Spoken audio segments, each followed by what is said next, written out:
Chicos, control de incendio.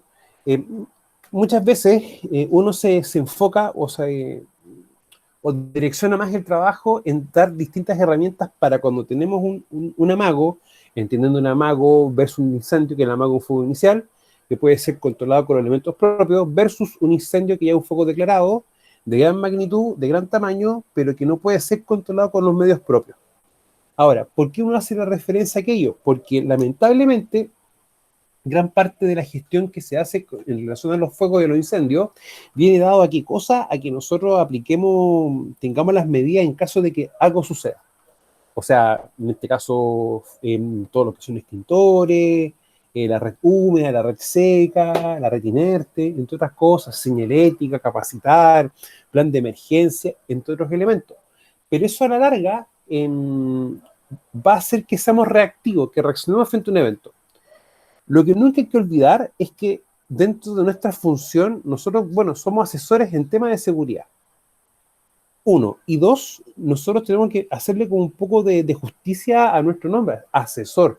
¿En qué? En prevención, o sea, prevenir.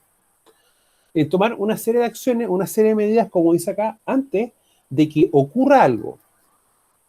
Ahora, en temas de incendio, yo siempre he dicho, vamos a tener dos causales, que por lo general siempre se van a dar en una más que otra, o iguales, dependiendo de varios contextos. Uno, que es lo que nosotros no estemos haciendo mal, o algo mal hecho. Algo desde un punto de vista de un procedimiento, o de una actividad, o planificado, o construido algo. Y dos, ya una falla propiamente del sistema en sí. Ahora, como todo sistema, tiene que tener una mantención, tiene que tener una revisión y un chequeo. Y también ciertas pruebas de vez en cuando para ver si el sistema, por ejemplo, en el caso de las casas, si hay alguna asa de corriente, el diferencial haga el trabajo y desconecte la energía. Y eso, chicos, es bien importante poder considerarlo. No enfocarnos tanto, o sea, lo que son extintores hay que tenerlo, hay que cumplir con la ley. El 594 nos define claramente todos los temas relacionados a aquello, pero empecemos a hacer un poco esto. Exactamente, medidas preventivas para evitar incendios. O sea, no hay mejor problema que evitarlo, o mejor solución que evitar un problema. Ahora, cuando nosotros queremos hacer, por ejemplo, control de fuentes de calor, en la práctica lo que nosotros tenemos que empezar a darnos cuenta es dónde tenemos fuentes de calor. En este caso, identificar los peligros. Ahora, no es que uno de una manera u otra haga algo específico para identificar peligro, o sea, voy a hacer esto. No, o sea, cuando uno identifica peligro, no identifica uno en particular en primera instancia, sino que uno se dedica a identificar todos los peligros, todos los elementos que están en el lugar o en el entorno de trabajo. Ahora, cuando tenemos temas asociados a espacios confinados, a incendios, trabajos eléctricos, trabajos que implican alto potencial de daño, ya vamos a hacer identificaciones de peligro y vamos a hacer trabajos específicos para cada una de esas cosas, ¿ya? Entendiendo la criticidad. Ahora, nunca hay que perder un horizonte. Nosotros sabemos que tenemos que hacer un control de riesgo, y ese control de riesgo, las medidas de control van a depender en una instancia de la evaluación de riesgo que yo tenga. Pero cuando uno muchas veces como que cuesta visualizar eso, o como que cuesta pensar eso, podemos también utilizar un segundo criterio, es la consecuencia. O sea, algo que implique un accidente fatal en 3 causales, grave en 7 causales, o una enfermedad profesional que tenga una incidencia alta, me refiero, por ejemplo, como hipoacusia o silicosis, va a obligarnos de una forma u otra a implementar medidas de control específicos para aquello. Ahora, uno puede decir, entonces, ¿qué pasa con el tema de...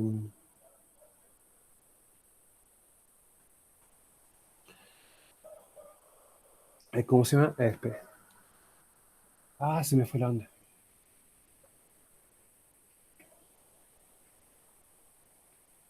Chicos, perdón, me volé. ¿Qué estábamos hablando, Rodrigo?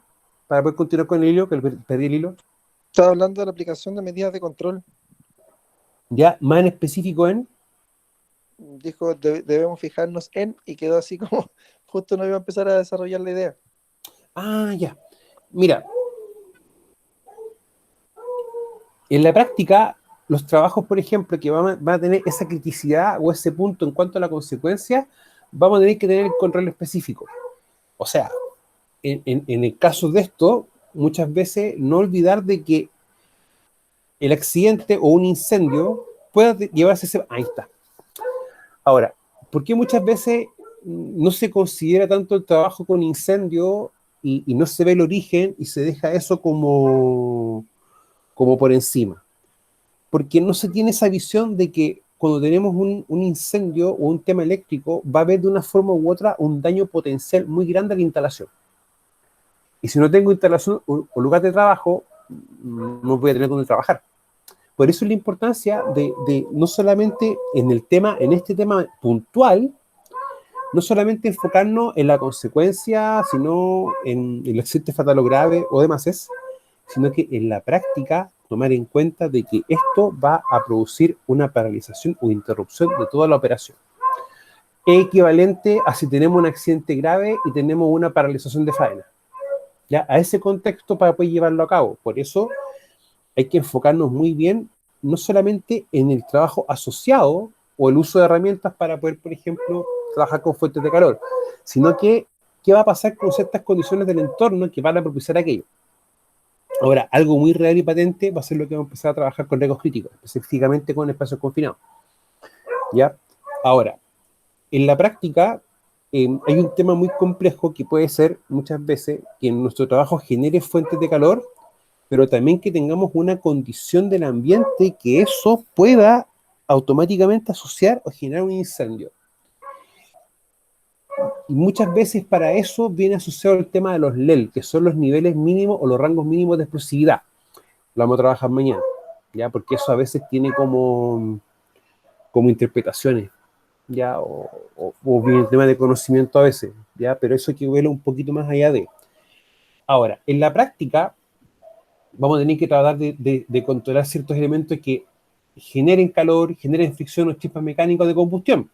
Ahora, en la práctica, en áreas donde existe una gran cantidad de productos combustibles almacenando sustancias inflamables, se establecieron estrictas prohibición de fumar y encender fuegos, debiendo existir procedimientos de seguridad para soldadura, corte de metales o similares. O sea, cuando yo realizo un trabajo, en la práctica vamos a tener que ver bien las instalaciones para ver bien qué es lo que tenemos cerca. O sea, si tengo, por ejemplo, cercano una bodega de combustible o una bodega de líquido inflamable, lo más probable es que vamos a tener que modificar de manera tal el trabajo que no se realice en cercanías de eso. ¿Para qué? Para poder evitar que las fuentes de calor que estemos generando producto de nuestro trabajo genere una situación mayor o un problema mayor, para tomarlo en cuenta. Ahora, en la práctica, el control de carga de combustible, ya. Existe una norma chilena que es la 1918, que me permite hacer un cálculo de carga de combustible. ¿Por qué le hago referencia a esto? En la práctica, lo que es carga de combustible va a estar asociado, en este caso, al combustible que va a estar, por ejemplo, almacenado en un estanque. Ya recuerden que estos van a ser estanques fijos, a diferencia de un estanque móvil que viene asociado, por ejemplo, a un vehículo de transporte de combustible. Ahora, cuando tenemos este caso, la norma chilena 1916 no funciona tan preciso. Se lo hago referencia porque el 594, cuando nos habla del cálculo de extintores, de una forma u otra nos dice, ya señor, usted tiene su empresa, tiene que empezar a ver las áreas, o sea, tomar el plano o si no medir, y empezar a ver, por ejemplo, cuánto es la superficie o el área. Y te va a hacer calcular la cantidad de extintores en función del espacio físico. No te lo hace en función de qué es lo que hay adentro de ese espacio físico que se pueda quemar. Ese es el punto. Por eso es que la carga de combustible, una cosa es calcularla, cuánto es lo que se puede, qué tanto puede arder, y otra cosa es el control de la carga de combustible, para que podamos hacer como la diferenciación de aquello. Y eso, chicos, igual es un tema a considerar, ¿ya? O sea, yo siempre he dicho 594 es muy bueno en muchos aspectos. En algunos aspectos es incompleto y la misma normativa entiende aquello y va a generar cierta estructura para complementar aquello, ¿ya? O sea, nunca hay que olvidar, chiquillos, que el 594, la primera versión es del año 1999 y anterior al 594 estaba funcionando voy a estar hablando netamente de memoria, lo más probable es que me equivoque en el número, era el decreto 732 o 72. Y ese era una especie como de símil del 594, ¿ya? O sea, para que veamos entendiendo aquello. Ahora, el 594 también tiene un libro base, que es el Código Sanitario. Por lo tanto, hay elementos o decretos que no solamente van a responder a la ley, sino que también van a responder a otro cuerpo legal. Ahora, lo principal siempre es el control de los productos químicos, ¿ya? Y también deben incluir programas de orden y limpieza. Ahora, los programas de orden y limpieza no solamente van a estar abocados a poder eliminar ciertos elementos que puedan arder, sino que también va a estar orientado de una forma u otra a poder controlar y mantener el desorden a raya.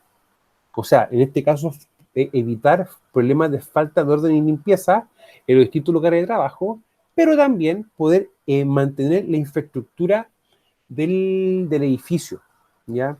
Algunas empresas lo colocan dentro del programa de orden y limpieza y otras empresas lo tienen diferenciado en un programa de mantención.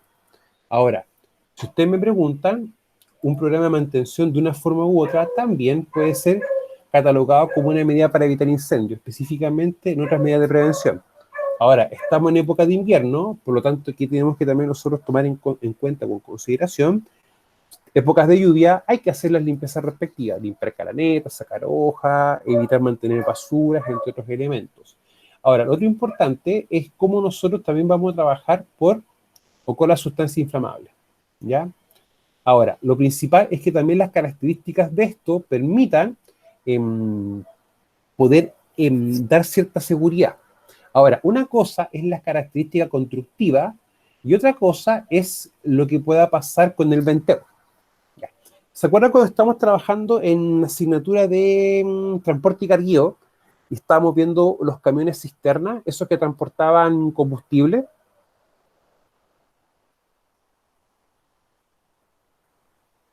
¿No? ¿Sí? ¿Algo? Sí, sí, lo ¿Sí? vimos, profe. Vimos que tenían el rombo ¿Ya? que explicaba el tipo de carga que llevaba el combustible, la válvula de speech que dijo usted también que tenían algunos para poder botar los Exactamente. vapores. Eso, Rodrigo. Esa estructura que está en un estanque también tiene que estar acá. Razón motivo, porque ¿qué pasa? Este volumen va a ser constante, pero si aumenta la temperatura, lo que está líquido va a pasar a fase gaseosa. Por lo tanto, nosotros tenemos que tener un control específico de las presiones para que esto no vaya a explotar y teniendo la mala suerte de tener una fuente de ignición cercana, produzca una explosión. Ahora, normas básicas de seguridad, nunca hay que estar fumando o haciendo un trabajo a una distancia o un rango de a lo menos 10 a 15 metros. ¿Ya? Eso es como bien, bien decidor. Y lo otro, concepto importante, ya. ¿Qué pasa, por ejemplo, si estamos trabajando en una empresa de transporte y tenemos que hacer una reparación o una soldadura de un estanque de combustible? Chicos, ¿qué podríamos hacer en ese caso?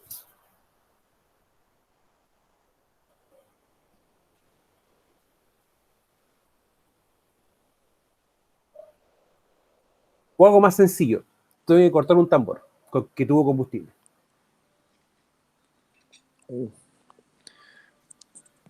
Cortar un tambor con combustible, O que tuvo combustible. o que tuvo combustible, claro, es que igual van a quedar partículas. ¿Ya? Por ejemplo, la forma de cortar tendría que ser bajo, bajo medida de seguridad que no produzca ningún tipo de chispa. Ya. ¿Y cuál sería la medida más básica que uno podría aplicar, por ejemplo, en ese contexto?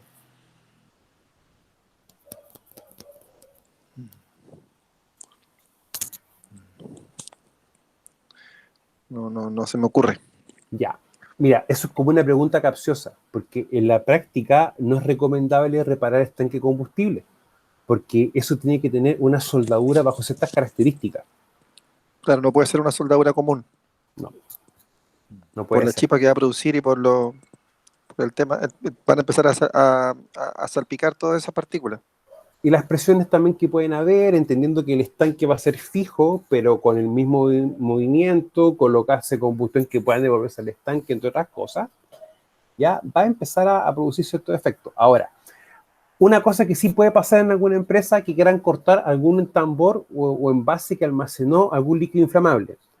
Ya. Y en ese caso, lo que siempre se hace es, se abre la tapa, se enjuaga 1, 2, 3 veces con agua, se lava con un jabón específico y eso se le conecta una red con se deja, bueno, aireándose, secándose. Algunas empresas le conectan una manguera de un compresor a una velocidad, a cierto volumen, o cierto caudal, y recién se hace el corte. O sea, no tiene que haber ninguna partícula o elemento de combustible adentro de.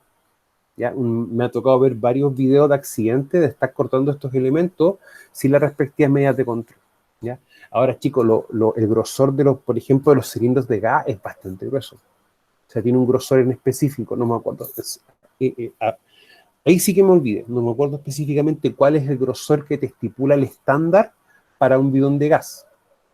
Pero muy similar, bueno, los estanques de oxígeno y acetileno, que son también combustibles gaseosos, son un poquito más gruesos. Lo que uno nunca debe hacer es, y algo que siempre pasa en las casas, es cuando el gas se está acabando y no haya nada mejor que tomar el cilindro de gas y empezar a moverlo, o dejarlo de lado, ¿no es cierto?, en diagonal. ¿Ya? Sí, profe, eso pasa mucho. Cuando uno está estudiando más todavía, Sí, lo hace. no, sí, eso lo conozco. Uno hacía cundir el gas. Claro. Para que era acá. Bueno, esa época era, me acuerdo que ahora. ¿Por qué no es recomendable? Porque en la práctica, cuando se cargan con gas, el gas licuado en una mezcla de butano propano, también siempre va a entrar una porción de agua, una porción de humedad. Y eso empieza a corroer o carcomer la parte interna.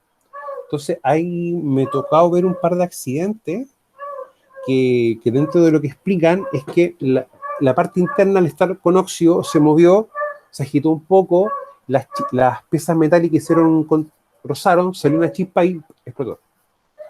¿Ya? Por eso es que muchas veces hay que tratar de evitar ciertas cosas que ocurran raro, o evitar generar actividades que puedan producir algún tema. Lo otro importante es la identificación de la sustancia y también tener la hoja de datos de seguridad. Ahora, el rombo, al igual que un vehículo de transporte, debe ser visible a lo menos 10-15 metros. ¿Ya? En ese aspecto, el tema de los rombos es prácticamente igual.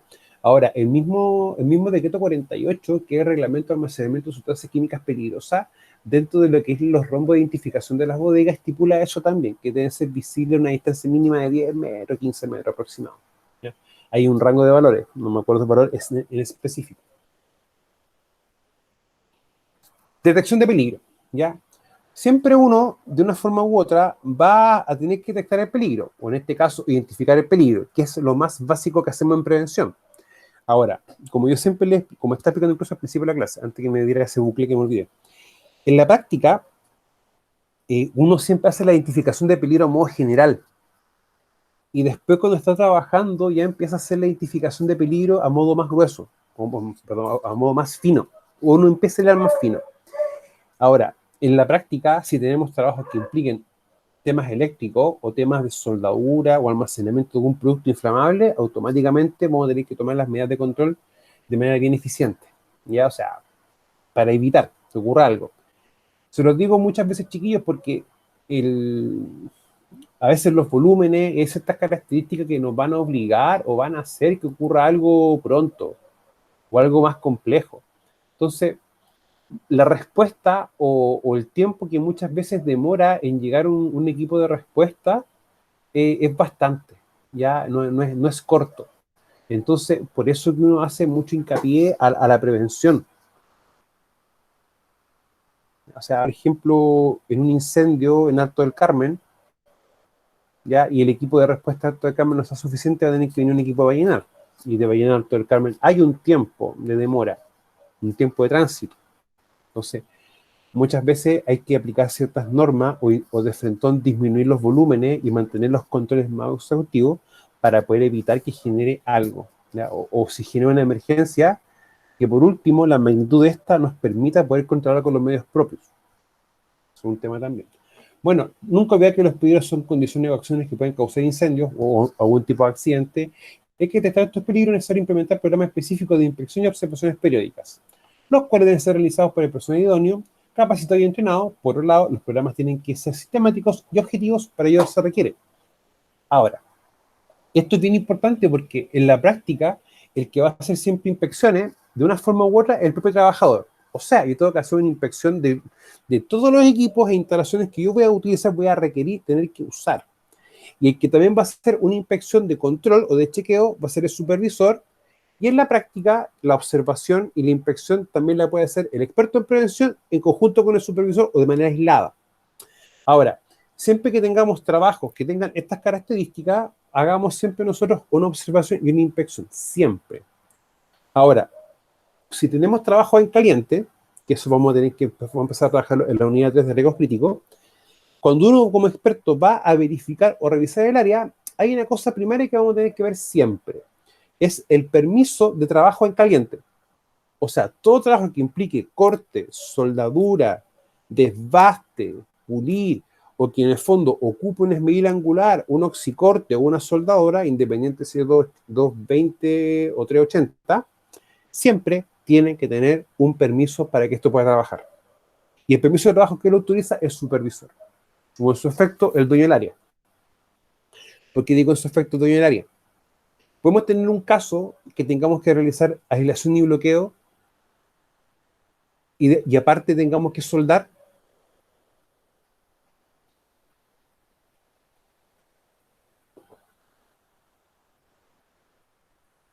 Sí, se puede hacer.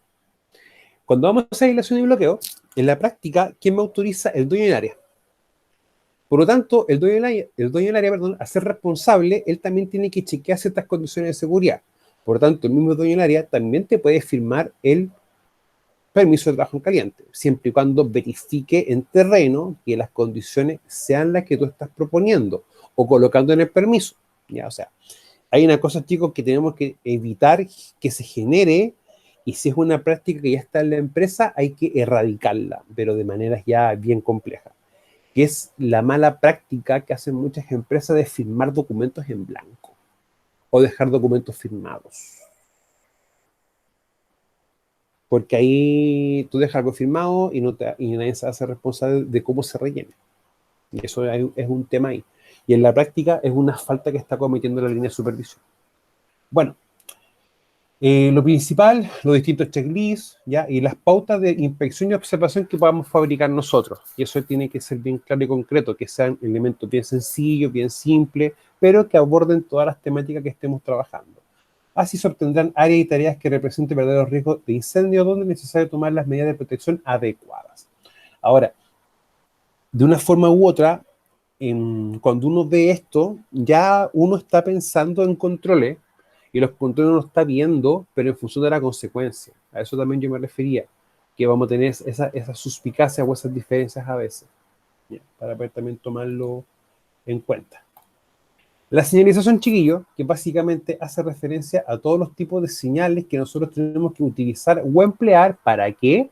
Para que cualquier trabajador o persona extraña a la empresa o visita o un elemento de fiscalización, por ejemplo, sepa qué hay, qué está, dónde hay quizá un riesgo o un riesgo en sí, elemento inflamable y comburente, o sólido inflamable, si no me equivoco, riesgo asociado a un rombo de la NFPA, el 1411, ¿ya?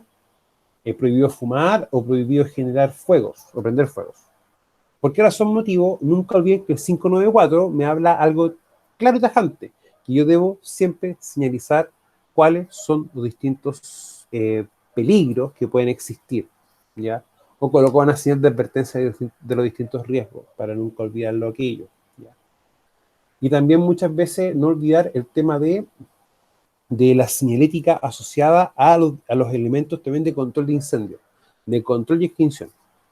Eso también para poder tomarlo en cuenta. Bueno, otras medidas de prevención en sí, es la ventilación, ¿ya? Si tenemos acumulación de gas inflamable, mantener siempre una ventilación tal de que el volumen de gases nunca sea alto, ¿ya? Eso es un tema. Y lo otro es la instalación de eléctricas normadas, ¿ya? Que toda instalación cumpla con lo que estipula la SEC, que es la Superintendencia de Electricidad y Combustible, uno. Pero el segundo elemento importante, chicos, es que la persona que haga la instalación eléctrica tenga también certificación SEC. Ya que en el fondo, ok, esta persona tiene su título profesional y también hizo toda la tramitación, lo presentó y por lógica él cumple con los distintos elementos que le obliga a la ley con respecto a esto. Ahora, nunca olvidar, chiquillo, el tema de los distintos dispositivos de seguridad, que son los automáticos, los diferenciales. Ahora, en las casas muy poca gente hace un ejercicio que es ver si estos funcionan. En el fondo es ir, apretar el diferencial y si todo se apaga, está funcionando ok. O sea, eso hay que hacerlo por lo menos en las pruebas, aunque sea una vez al mes o cada cierto tiempo. Bueno, otras medidas también de prevención son las conexiones eléctricas, la conexión a tierra, perdón, y no sobrecargar los circuitos eléctricos, ¿ya?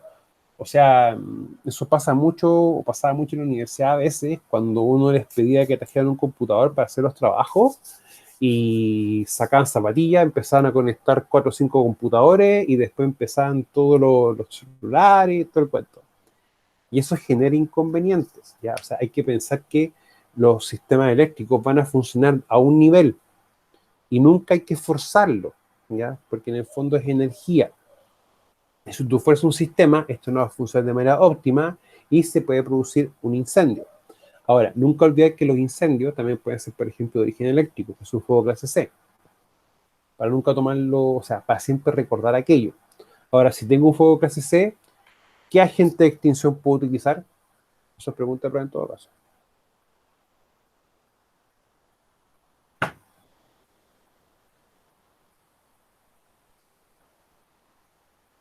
PQS, polvo químico seco, anhídrido carbónico.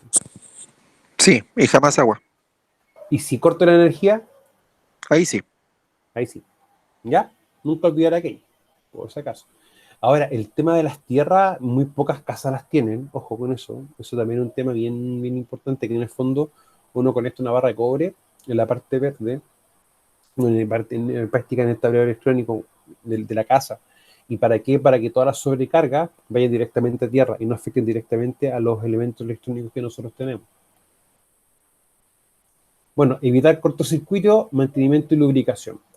O sea, si uno ve que un enchufe está malo, hay un cable que está haciendo corte, cambiarlo, repararlo. Y si hay una reparación de una herramienta, que ésta sea realizada por personal calificado o por el fabricante de la herramienta en sí. Y mantenimiento y lubricación específicamente en algunos elementos, poleas o correas. Ya que en este caso, si no hay lubricación adecuada, la misma fricción con el aceite, o sea, la falta de aceite, la fricción entre elementos metálicos y metal y goma, va a producir un incendio, ¿ya? Ahora, es muy similar este caso en específico cuando, por ejemplo, tenemos un incendio asociado al freno disco, cuando hay un sobrecalentamiento, ya que eso también pasa mucho. Ahora, manejo de inflamable y motivación personal. Ahora, manejo de inflamable, chiquillo, básicamente orientado a qué? A evitar combustiones espontáneas accidentales. O sea, hay ciertas malas prácticas que se utilizan y se van a seguir utilizando, como utilizar benzina para limpiar elementos que tengan petróleo o grasa. Y bajo ese punto de vista, chiquillo, miren, era muy habitual, yo no entré en taller mecánico hace mucho tiempo, unos buenos años, muchos años, en realidad. Pero muchas veces me tocó ver en algunos talleres que tenían esos bidones de agua de 5 litros, les cortaban la punta, mantenían benzina ahí, iban echándole y colocando, por ejemplo, un carburador o elementos que tenían grasa o aceite. ¿Para qué? Para poder limpiarlos, porque la benzina lo diluye y lo saca muy rápido. Pero, ¿qué me dice con respecto a eso de 594? Que yo no puedo utilizar benzina para elementos o actividades que no sean combustibles. O sea, para combustible sí, pero para limpiar productos y piezas no. Y eso es un tema muy importante, por eso es que uno debe controlar esos elementos. Y lo otro importante es el tratar de evitar mantener elementos que puedan generar un fuego. O sea, por ejemplo, a maderas, plástico, elementos botados que pueden tener un desorden, ¿ya? Y eso es bien importante. Bueno, y la motivación personal en sí, explicar a las personas de que los incendios, claro, pueden tener dos orígenes. Uno, una falla humana, y segundo, una falla social de infraestructura. Pero nosotros también explicar a los trabajadores de que hay que respetar los procedimientos de trabajo, hay que seguirlo, hay que hacer inspecciones y observaciones. Y eso, chicos, para nosotros expertos en prevención, créanme que es una tarea de día a día. O sea, día a día hay que crear la cultura de mantener limpio, ordenar, entre otras cosas. O sea, muchas veces ustedes pueden pensar, pero profe, si estamos trabajando con adultos, ¿para qué le pone tanto color? Si no creo que sean tan desordenados. Ya, suele pasar eso. Ya, o sea, les va a tocar. No todas las, o sea, no hay que meter a todos en el mismo saco, pero hay muy pocas personas que tienen dentro de su cultura el trabajar con orden. O sea, el dejar, cuando termina el trabajo, terminar 10-15 minutos antes, y esos 10-15 minutos no es para irse más temprano, sino que es para ordenar y limpiar todo el lugar de trabajo. Y eso a veces tiene tema, ¿ya? Pero eso uno siempre tiene que reforzarlo. Nos generan muchas actividades. Las empresas le dicen housekeeping o manteniendo la casa. Entonces, muchas empresas tienen por política, si se van a las 6, 5:40, 5:30, parar los trabajos y dejar todo ordenado y limpio, ¿ya? Y eso también tiene una lógica, de que al día siguiente, todo ordenado, partes más rápido trabajando. En el fondo, optimizas también los tiempos, ¿ya? Y el tema del comportamiento humano, ¿ya? Ahora, cuando uno hace el tema de reforzar los procedimientos y normas, en primera instancia es, por ejemplo, cómo uno capacita al personal para que revise los extintores. Me acuerdo una vez que me dijeron en una empresa, un trabajador: jefe, usted es experto en prevención, es su pega revisar los extintores. Mira tú. En la empresa trabajamos todos, por lo tanto es deber de todos fijarnos en esos elementos, porque yo no necesariamente voy a estar en todas las áreas para poder tomar un extintor, sacarle los seguros y pasártelo o pasárselo al trabajador para que él lo percuta.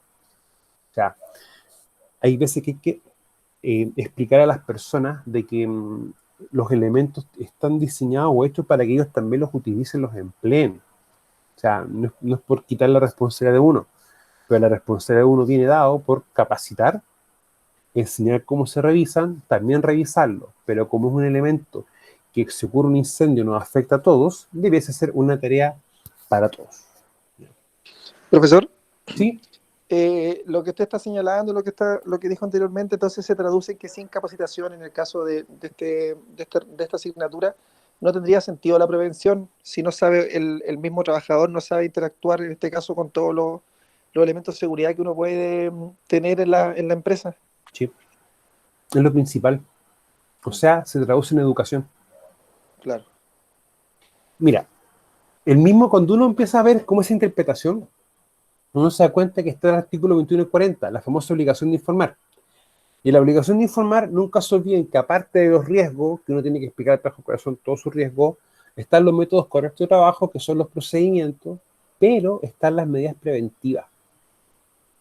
Y como medidas preventivas, uno debiese capacitar a los trabajadores en cómo hacer observaciones, cómo hacer inspecciones, cómo deben inspeccionar su herramienta, cómo deben inspeccionar el lugar de trabajo, cómo deben inspeccionar los distintos elementos o implementos de seguridad, de que, por ejemplo, si estoy haciendo un trabajo de soldadura, por protocolo, por procedimiento, como quieran decir, aunque son cosas distintas, ¿qué te estipula, por ejemplo, el estándar NFPA del National Fire Protection Agency en cuanto al uso de trabajo en soldadura? Es que tú tienes que tener 2 extintores y el extintor tiene que estar operativo. Entonces, el extintor en ese caso pasa a ser una medida preventiva que el trabajador tiene que también revisar. Ahora, nunca acepte que un trabajador pesque el extintor, está pesado, está bueno. O sea, hay formas de revisarlo, como están, por ejemplo, los seguros, las manillas, tiene presión, tiene algún golpe o bollón del estanque, entre otras cosas. O sea, hay que tomar eso en cuenta, ¿ya? Pero, Rodrigo, lo principal es educación, educar, educar, educar, educar, educar, ¿ya?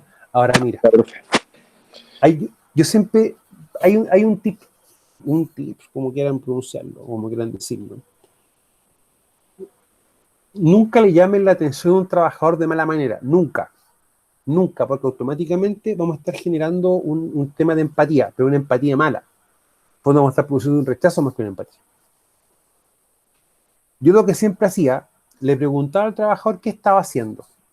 Uno, ¿cómo lo hacía? Y si lo que estaba haciendo estaba correcto o incorrecto, y que me explicara por qué lo hacía de esa manera. Y cuando detectaba un problema, él mismo lo corregía. O sea, yo en el fondo lo orientaba a que él mismo se diera cuenta de lo malo y él mismo buscara la forma de solucionarlo y lo solucionara. Ahora, ¿por qué es importante hacer eso? Porque cuando tú le preguntas a alguien cómo está, qué está haciendo, cómo lo hace, esa persona también se da cuenta que tú tienes un interés por lo que ella hace. Y automáticamente empieza a haber un feedback positivo.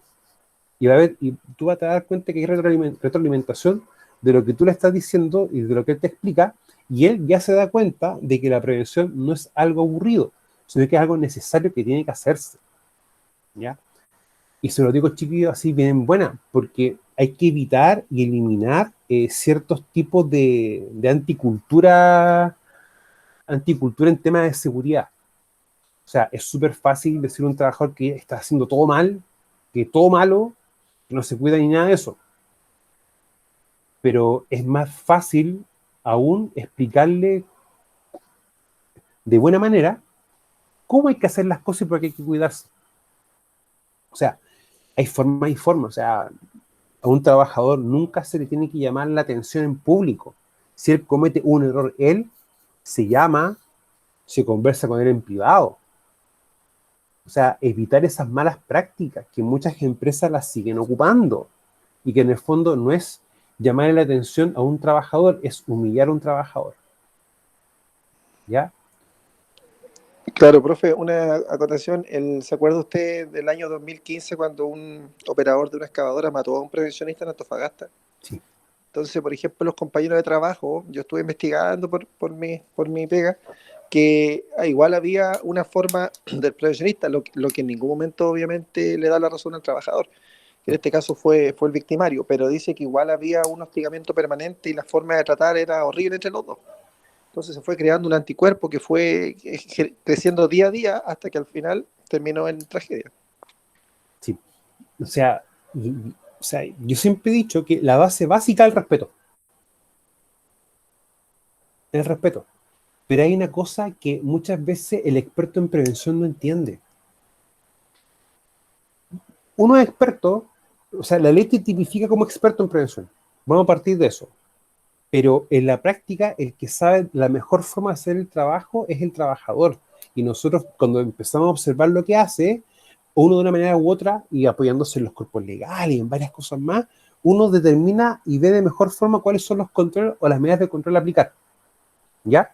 O sea, yo siempre he dicho que más que hacer cosas impositivas, hay que llegar a puntos en común o a puntos que en el fondo tú entiendas lo que hace el trabajador y el trabajador entienda lo que hago yo. Pero yo insisto, el tema del trato, del buen trato, el tema de escucharse, de conversar, ver los problemas, buscar soluciones, en el fondo llegar a acuerdos, es lo más sano, chiquillos. Lo más sano, y ustedes se van a evitar muchos problemas y muchos malos entendidos. O sea, se los digo, chicos, por experiencia. A mí, de hecho, una vez me tocó, no como experto en prevención, ya, hubo una época en que me tocó ser jefe. ¿Ya? Nunca me ha gustado ser jefe. Me tocó. Y me tocó ver cómo un colega le llamaba la atención a un trabajador. ¿Por qué digo le llamaba la atención? Porque no lo estaba llamando la atención, lo estaba retando frente a todo, lo estaba humillando frente a todo. Entonces era como que, señor, usted venga. Y el trabajador pensó que era él. No, tú experto en prevención, venga para acá. Ya él lo pesqué con pinza, lo llevé a la oficina y conversé amablemente con él. Porque hay una cosa que uno nunca debe tolerar, son los malos tratos chiquillos. O sea, y sea de quien sea, y venga de donde venga. Porque si queremos no hacer prevención, es el mejor camino, ¿ya? O sea, no, a ver, veámoslo así. Es más fácil generar líderes negativos que líderes positivos en tema de seguridad. Porque un líder negativo, basta con que tú, un trabajador, lo trates mal y le expliques las cosas de mala manera para que él se transforme en un líder negativo. Versus, si tú te presentas una problemática y tú explicas la situación y la persona empieza a entender, van a empezar a darse cuenta los demás que lo que él está haciendo es de buena manera, es de buena forma, y no produce problemas ni pérdida de tiempo ni daños. Porque hay un tema también asociado a esto, que es la cultura de la persona y también la costumbre. O sea, uno muchas veces aprende cosas estudiando o la aprende por sí solo. Y como a veces decimos en prevención, cuando un trabajador aprende algo por maña, o aprende algo con maña o mañado, eso siempre de una forma u otra va a saltarse de una medida de control. Por lo tanto, es como pega de nosotros identificar bien esos elementos o esas actitudes. ¿Para qué? Para que el trabajador también lo pueda corregir.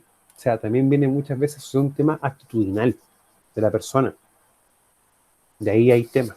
O sea, hay veces que hay que hacer trabajo más intenso, otras veces que hay que hacer trabajo un poco más sencillo, y así uno va. Pero eso lamentablemente va caso a caso. Y más con estas cosas, porque acá es un tema también de la costumbre de la persona. Y muchas veces con eso no hay nada que hacer. Ahora, cuando hablamos de la protección contra incendios, de una forma u otra, vamos a tener medidas organizativas, organizacionales, medidas pasivas, activas y equipamiento para brigadas. Ahora, nunca olvidarse que el equipamiento para brigada es básicamente cuando nosotros tenemos dentro de la empresa un plan de emergencia bien articulado y estamos, por ejemplo, generando alguna brigada que en el caso de ocurrir una emergencia va a trabajar, ¿ya? Ahora, si son brigadistas en este contexto, nosotros tenemos que también ver bien el tema del anexo de contrato, que haga o clarifique que en la práctica ellos son también brigadistas, porque así si ocurre un accidente del trabajo, ellos van a tener cobertura de la ley. ¿Ya? Nunca olvidarse aquello. Ahora, van a tener, por ejemplo, brigada contra incendio y también van a encontrar muchas veces brigadas de rescate. En el caso, por ejemplo, alta montaña, hay brigadas a veces que están enfocadas a ver si hay un aluvión, una luz, poder rescatar personas, o si hay un accidente, que hay un desbarrancamiento, algunos elementos así, vamos a tener brigadas. Ahora, esto hay que tener los chiquillos bien clarificados. Ahora, si ustedes se van dando cuenta, no son cosas que no hemos visto antes, son cosas que sí hemos visto en otros contextos y algunas cosas nuevas. Ahora, por ejemplo, en la medida activa, uno lo va a entender como todas las medidas que cuando ocurre algo, de una forma u otra nos va a avisar, va a detectar y nos avisa, y los distintos tipos de elementos que nosotros vamos a tener disponibles para cuando tengamos un fuego poder hacerle un control, ¿ya? En este caso un amago, y también cuando tenemos quizás un incendio. O sea, hay que tener también esas diferenciaciones. Nunca olvidar, chiquillo, que el punto más primario, más básico, es ¿qué cosa? Detectar un amago. Si el amago no fue detectado a tiempo, automáticamente vamos a tener un incendio. O sea, el concepto real o la diferenciación entre un amago y un incendio es el tiempo y la detección de este. Eso es pregunta de prueba.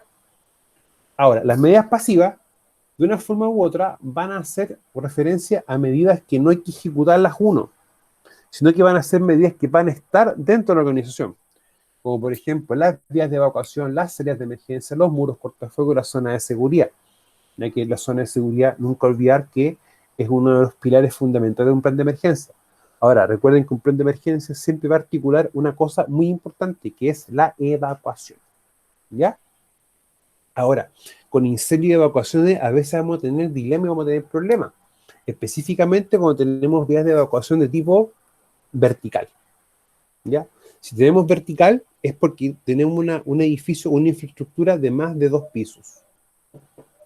Y eso va a suponer que la evacuación ante la ocurrencia de un incendio se va a ver un poco más dificultada de una perspectiva u otra.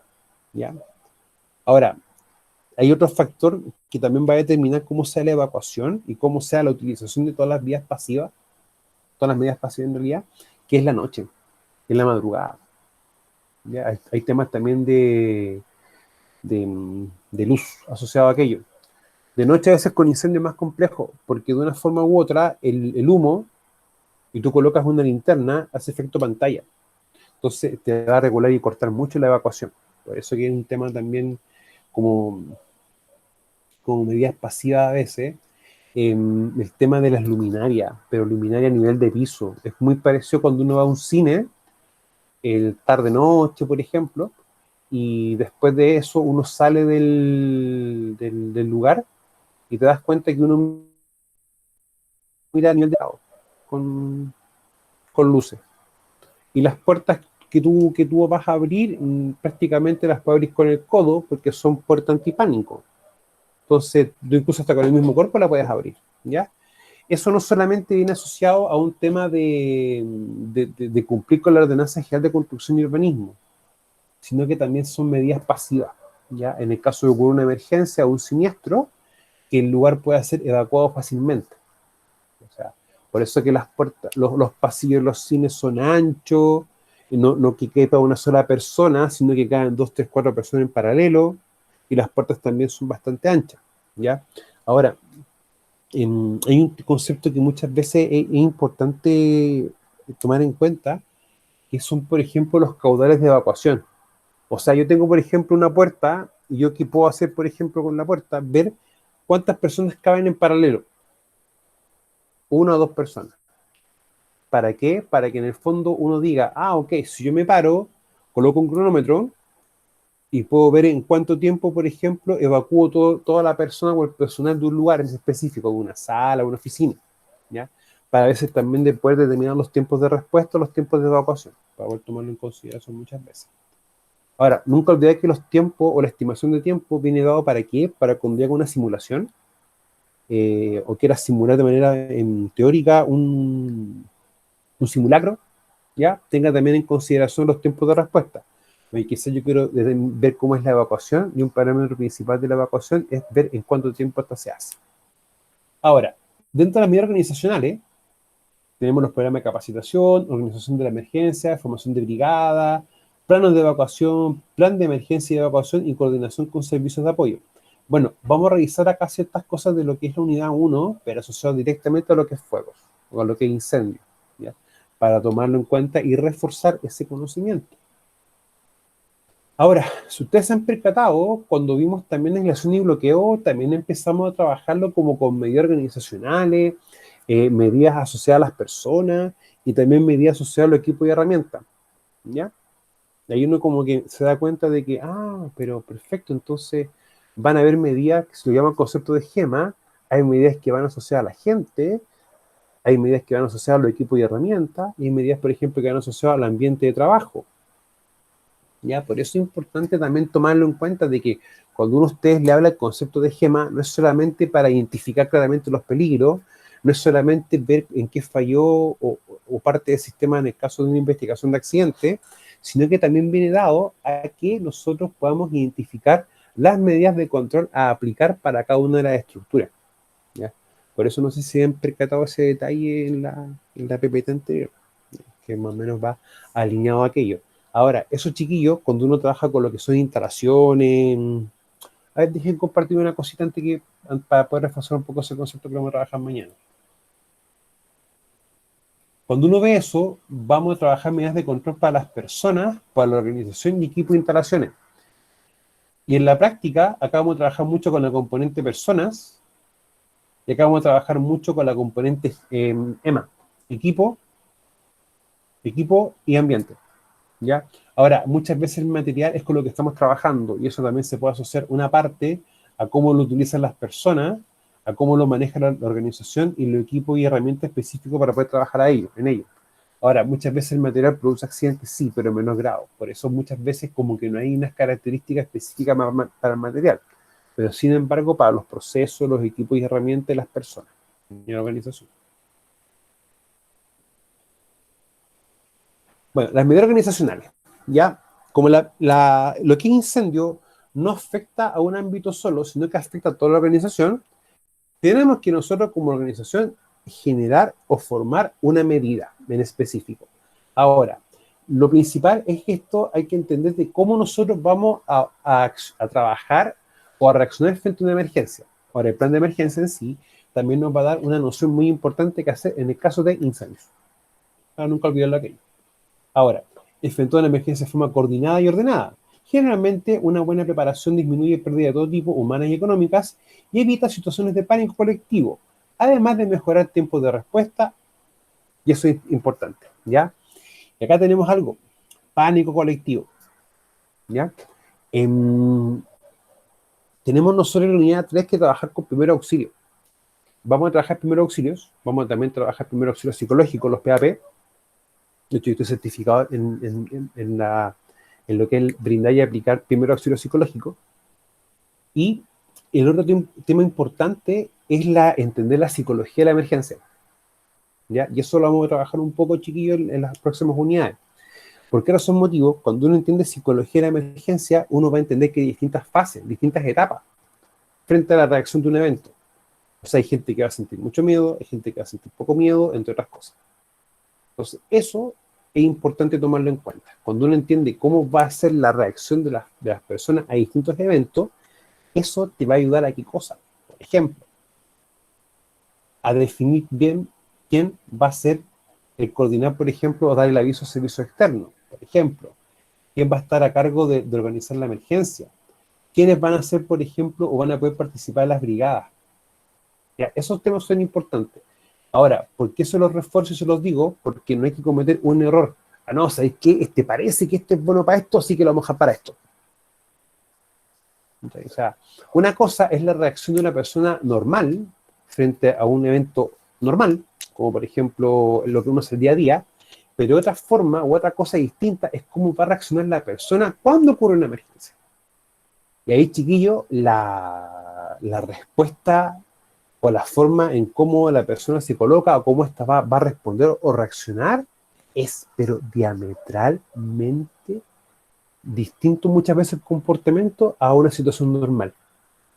Y eso no ocasiona problemas. O sea, hay una condición, por ejemplo, que era tartamudez. Y muchas personas, haciendo sus labores habituales, no son tartamudas. Sin embargo, se empiezan a poner nerviosas o empieza a pasar algo que quizá ellos no saben cómo responder y automáticamente empieza un tema de tartamudez impresionante. ¿Ya? Entonces uno tiene que de una forma u otra generar herramientas para poder detectar esas situaciones y poder abordarla y en el fondo darle una solución para poder tomarlo en cuenta. Bueno, programa de capacitación, ya que el programa de capacitación en la práctica, como recién decía Rodrigo, lo principal es educar. Eso es el foco principal, ¿ya? Ahora, les puede pasar varias situaciones. Uno, ok, tengo un plan de emergencia, capacito al personal del plan de emergencia. Tengo los procedimientos de trabajo, capacito al personal en los procedimientos de trabajo. También lo que nosotros podemos utilizar también son las charlas. O sea, una capacitación para una persona de muchas veces estar sentado 1 o 2 horas es algo tedioso. Hay que hacerlo, pero para muchos es tedioso.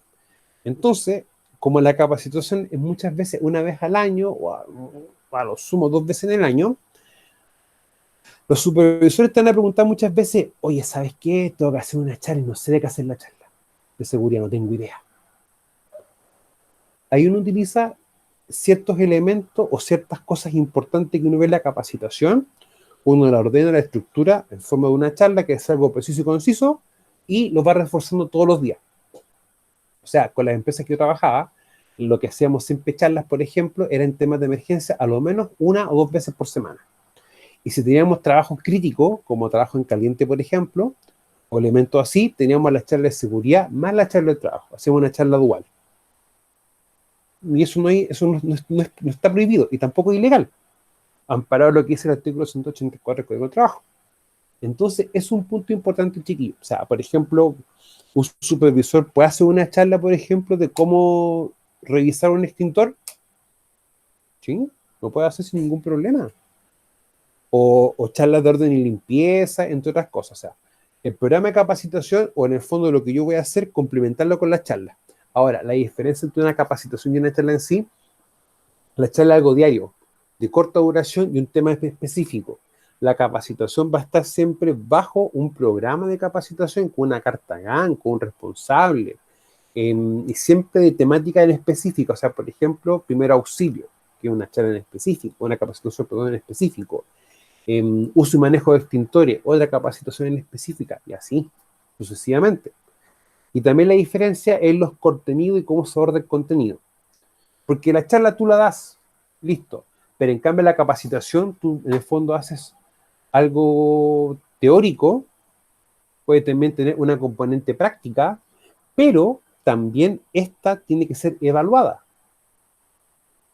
¿Ya? Nunca olvidar eso. Yo toda capacitación la evalúo. Ahora, la norma chilena 436 nos dice de una forma u otra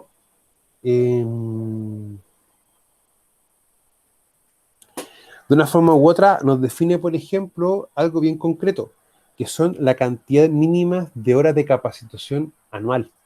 Y esta mínima tienen que ser 10. ¿Ya? Ahora, si ustedes me preguntan, es bastante poco. 10 horas por persona al año. O sea, prácticamente un año tiene que tener algo así como 200, casi 300 días hábiles. O sea, 300 días dividiéndolo en 10 horas es como bastante poco. ¿Ya? O sea, a veces las leyes, aunque no me mencionan el 436, no es obligatoria, ¿ya? Pero, sin embargo, hay que tener ojo a veces con esos temas. Bueno, lo principal, que el personal pueda actuar de la mejor forma debe adquirir conocimientos necesarios sobre protección contra incendio, en este caso instrucción, y no solo eso, sino que además debe aplicar en terreno los conocimientos adquiridos, entrenamiento. Las capacitaciones fundamentales son uso de extintores, plan de evacuación, simulacros y primer auxilio. Ahora, no es porque salga acá, pero siempre las 3 capacitaciones básicas es primer auxilio, uso y manejo de extintores y plan de emergencia. Y colocando especial énfasis en la evacuación, ¿ya? Para tomarlo en perspectiva. Ahora, primer auxilio, por lo general, esa capacitación uno la puede solicitar a la mutualidad, a la que uno esté adherido, ¿ya? Y ellos siempre las hacen, ¿ya? No ponen inconveniente. Pueden hacer cursos cerrados, que es para tu propia empresa, o puedes participar tú en un curso abierto, o también existen en la modalidad e-learning, para poder tomarlo en cuenta. Y bueno, el uso y manejo de extintores, que voy a ver después cómo podemos gestionar una actividad de este tipo, ¿ya? Y vamos a buscar la forma.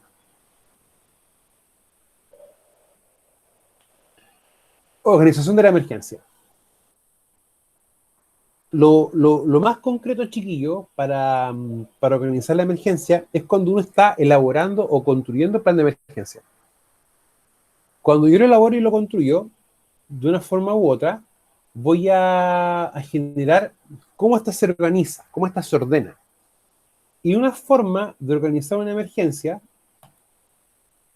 viene haciendo un organigrama de emergencia, en el cual vamos a tener un encargado jefe de brigada, y el cual va a tener siempre asesorando tanto a él como a todos lo que es prevención de riesgo, ¿ya? Para poder tomarlo en cuenta. O sea, este organigrama o organización de la emergencia siempre tiene que estar estipulado dentro de un plan de emergencia en sí, ¿ya? Para nunca perder el norte de aquello. Bueno, las empresas deben establecer con claridad quiénes serán los responsables de desarrollar, dirigir y coordinar las actividades a realizar durante una emergencia, entregando la autoridad necesaria para tomar decisiones y establecer prioridades de acción. Ahora, además se le debe asignar recursos para implementar y equipar de la mejor forma posible las operaciones propias de emergencia. Un ejemplo es lo que podemos ver acá a continuación, ¿ya? Ahora, si ustedes se dan cuenta que hay una frase bien importante, tomar decisiones y establecer prioridades de acción. Y uno dice, pero ¿cómo? Si cuando uno tiene una empresa, un organigrama, el organigrama muestra la estructura de cómo se desarrolla la empresa y que parte del dueño, representante legal o el gerente hacia abajo. ¿Y cómo yo voy a tomar una decisión que tiene que tomar un gerente? Ya, y acá hay que separar las aguas. O sea, una cosa es cómo la empresa se está administrando y otra cosa distinta es cómo vamos a trabajar o administrar la emergencia. ¿Ya? Por eso hay que tomar las diferenciaciones y hacerlas. Porque quizás, por ejemplo, tengamos una empresa y quizás el representante o el dueño de la empresa no va nunca. Pero quizás tiene otras prioridades o tiene otro negocio. Y no necesariamente que un dueño esté 100% ahí, sino que puede delegar la función en otro. Por lo tanto, si yo voy a colocar a una persona que no está ahí encabezando una emergencia, voy a estar generando una organización acéfala, sin una dirección mayor, sin nada. Entonces, eso es lo importante, que uno siempre tenga que establecer bien cuáles son los tiempos, cuáles son los ritmos de trabajo, entre otras cosas. ¿Para qué? Para cuando nosotros organicemos bien esto, ok, van a estar los roles bien definidos. O sea, por ejemplo, en el caso nuestro a veces, cuando estipulamos un plan de emergencia en la U, nosotros para ciertas brigadas o ciertas actividades, no colocamos un puro responsable, como tenemos horarios de trabajo diferenciados, por las clases que tenemos tanto diurno como vespertino, uno va colocando como responsable en varias instancias para que tener la mayor cantidad de los tiempos cubiertos cuando ocurra una emergencia. O sea, eso es como algo que uno puede también darse cuenta. Ahora, esto es una propuesta de organización, organigrama, perdón, asociado en emergencia. No es que todas las empresas va a funcionar exactamente igual, ¿ya? O sea, no veamos, chiquillos, la prevención como una receta de cocina. Que yo tengo que tener esto y hacer esto. No. Uno tiene que entender un contexto y en base a eso recién vamos a trabajarlo de una forma u otra. Ya, o sea, entendámoslo así. No nos mecanicemos. Es como las matemáticas.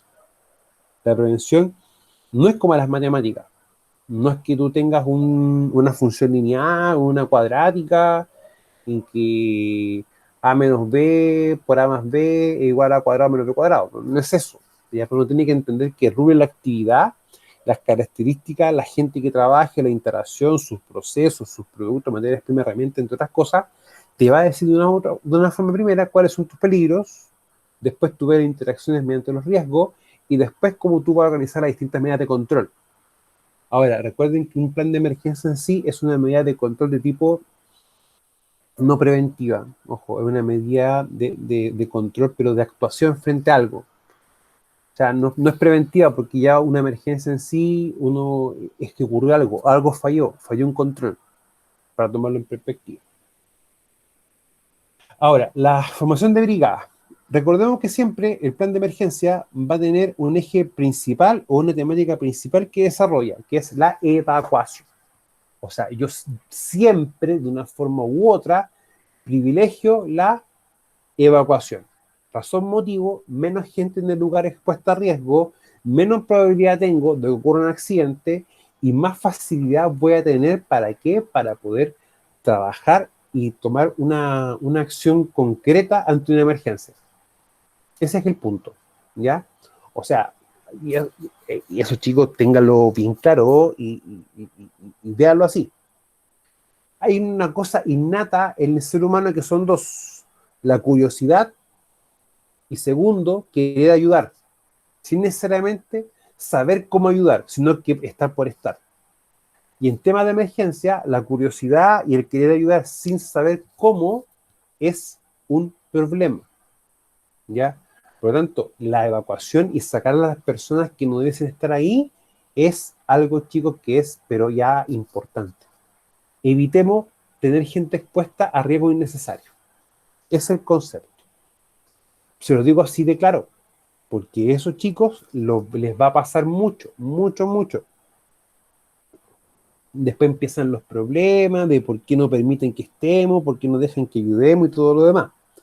Entonces, después cuando yo pasa todo, uno le hace varias preguntas a las personas. ¿Tú sabes cómo ayudar?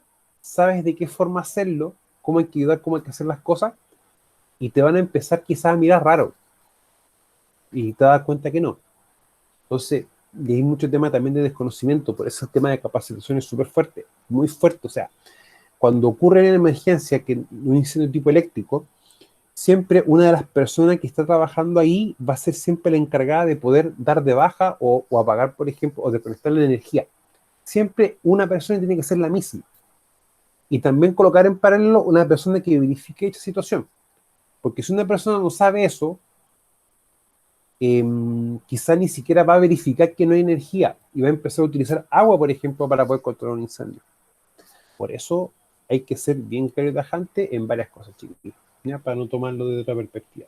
Bueno, las brigadas son un grupo de personas organizadas, entrenadas y equipadas para responder de forma inmediata ante una situación de emergencia, principalmente incendio, ¿ya? Y en este caso también vamos a tener brigada de primer auxilio y también la brigada de evacuación. Ahora, la brigada esas tres brigadas, chiquillos, son como las más importantes: incendio, evacuación y primer auxilio. Y esa es pregunta de prueba. La brigada de evacuación, en cualquier situación riesgosa, lo primero es alejar a las personas del riesgo, evacuando el lugar afectado. Esta actividad debe estar a cargo de una brigada compuesta por líderes de evacuación, quienes son las personas encargadas de guiar a las personas hacia un lugar seguro. Además, tienen que vigilar que las vías y puertas de escape se encuentren 100% operativas. O sea, cuando muchas veces a un experto en prevención le dicen que esto es tu función, es tu pega, porque eso pasa, ¿ya? La gente a veces entiende mal los conceptos, o lo entiende como ellas piensan que son. El lugar de trabajo, como yo les decía al principio, está compuesto por todos. Por lo tanto, yo tengo un lugar de trabajo que es mi área de trabajo, yo debo verificar que esta esté limpia y ordenada y que las vías de ingreso y salida estén libres de obstrucción, porque ese es mi lugar. Por lo tanto, nosotros dentro de nuestras actividades también tenemos que favorecer el desarrollo de esas conductas, si en el fondo son conductas que uno tiene que estar potenciando y trabajando de varias maneras, chiquillos.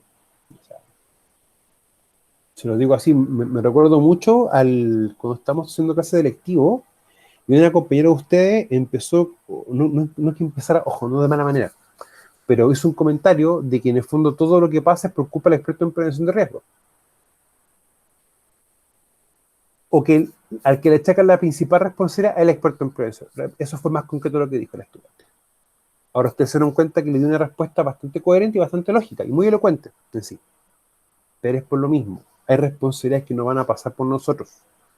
Como por ejemplo, que nosotros definamos bien cuáles son los elementos para control de emergencia, se los digamos al empleador para que el empleador otorgue los recursos de compra y él no los quiera comprar o no los compre.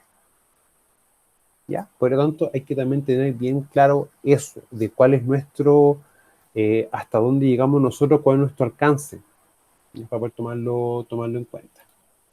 Tenemos la brigada de incendios también y primero auxilio. La brigada de incendios, para disminuir pérdidas de una emergencia, un grupo de personas debe ser entrenado para enfrentar el riesgo en sí, o en este caso un riesgo de incendio, rescatando a las personas que pueden quedar atrapadas en caso de incendio, combatir el fuego con una brigada de incendio.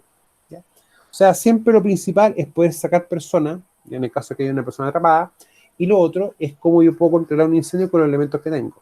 Ahora, las formas de rescate son caso a caso, o sea, no toda de ahí viene la aplicación de distintas técnicas, o sea, no es lo mismo, por ejemplo, estar realizando un rescate vertical de un segundo o tercer piso hacia el nivel de tierra, que estar haciendo un rescate vertical, pero de forma subterránea.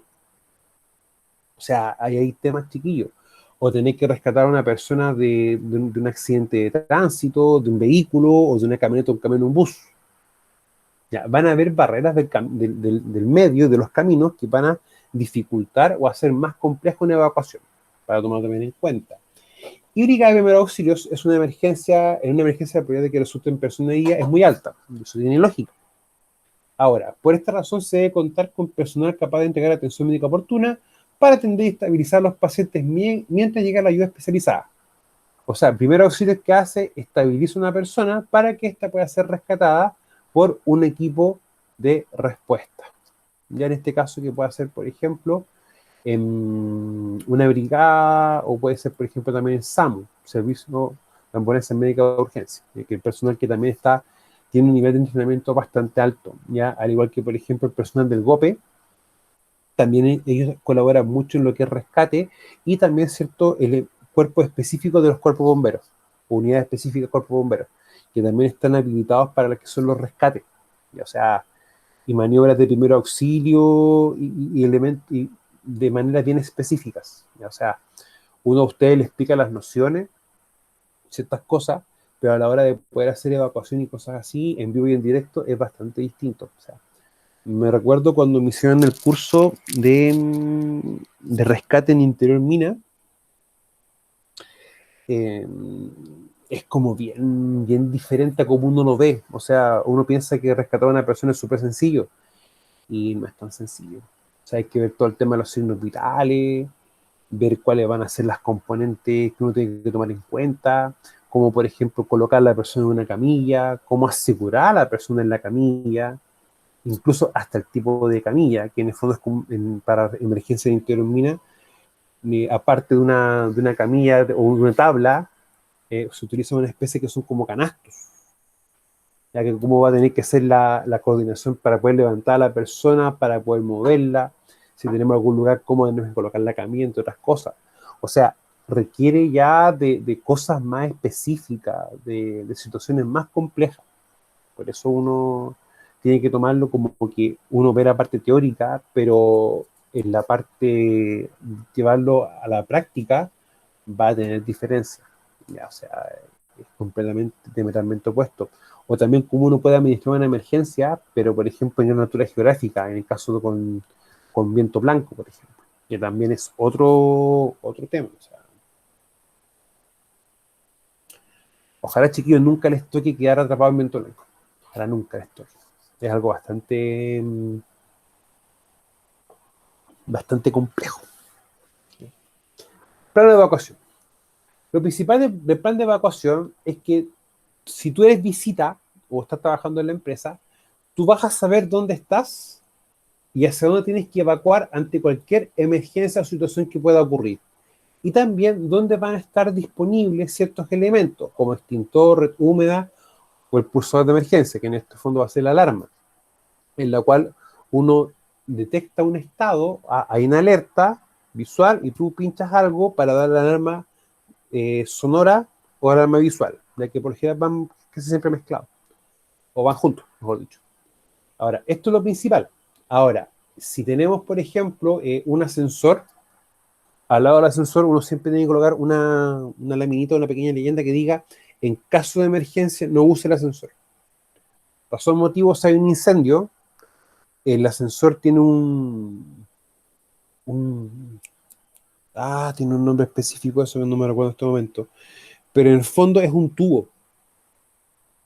Y eso va a tener una característica que va a tener aire. Por lo tanto, si hay una cantidad importante de humo, el humo va a tender a quedarse ahí.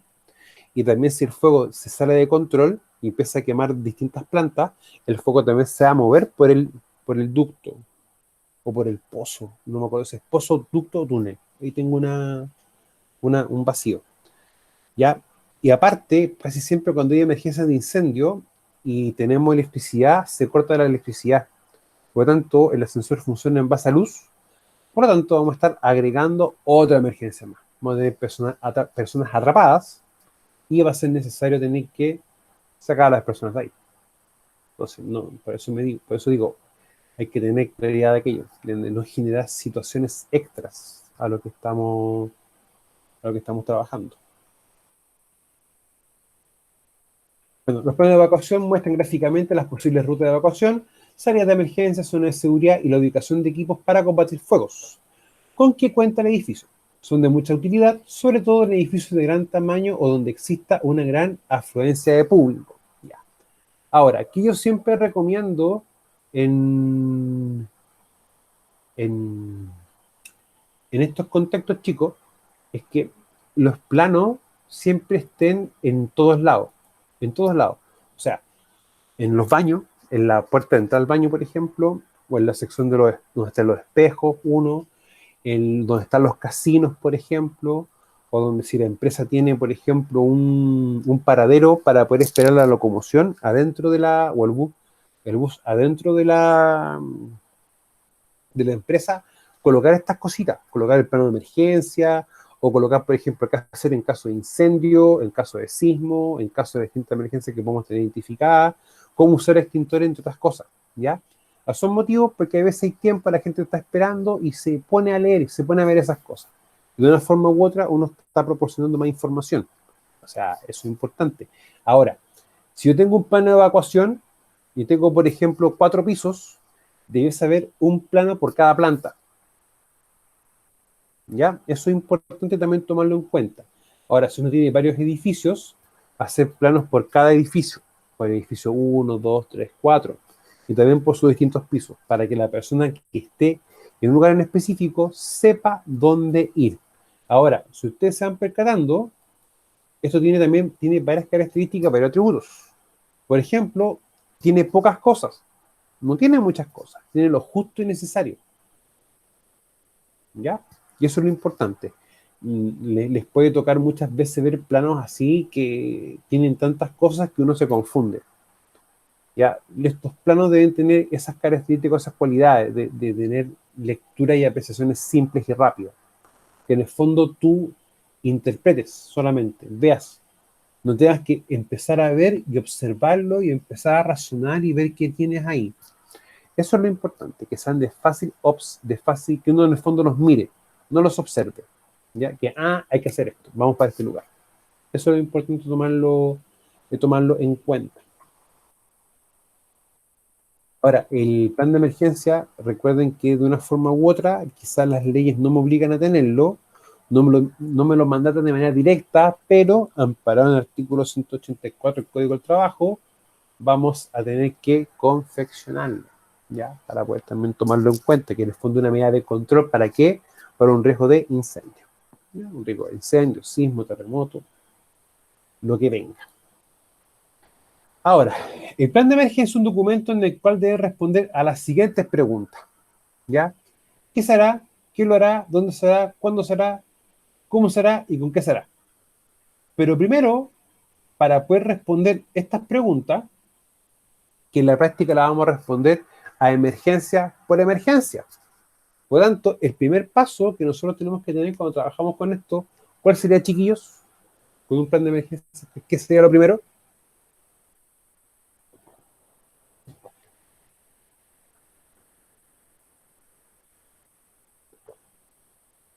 No se peleen, de a uno. ¿Identificar la emergencia? Sí, es lo primero. Ahora, llevándolo al caso de Para incendio, saber para saber qué aplicar, me imagino, ¿no? claro, pero en el caso de incendio, ¿qué tenemos que hacer asociado a eso?